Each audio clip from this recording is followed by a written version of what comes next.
ज़ैनब भयो के सिंध जो पहिरियों यूट्यूब ते पहुतल गैंग रेप। मां आहियां अवां जी होस्ट सिंधनाज़। अज एक अहम ऐं दुख वारी स्टोरी शामिल कंदा हलूं। सिंध जे एक नंढड़े शहर खिपरो में 9वीं क्लास जी शागिर्दाणी ज़ैनब भयो सां 4 जवादारन जो रेप। जिनसी हवस जो निशानो बनाइण खां पोइ वीडियो यूट्यूब जी दुनिया में अपलोड करे छॾी।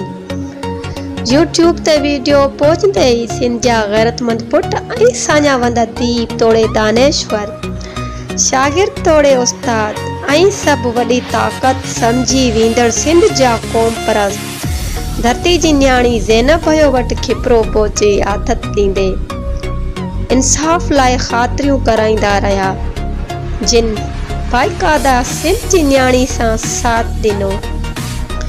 ज़ैनब रेप केस जे करे समाज में बदनामी करे ज़ैनब भयो जे मामा बि ख़ुदकुशी करे छॾी हुई ऐं सिंध में उहो पहिरियों वाहिद रेप केस साबित थियो, जे खिलाफ़ रिएक्शन ॾींदे पूरी सिंध जे झरझंग में एहतजाजी मुज़ाहरा कंदे धरना हणिया विया।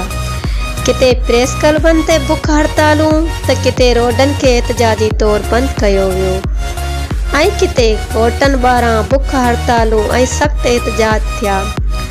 पुलिस जूं इंक्वायरियूं थींदे थींदे आख़िर केस कोर्टनि मां अॻिते वधंदे वञी सिंध हाई कोर्ट हैदराबाद पहुतो।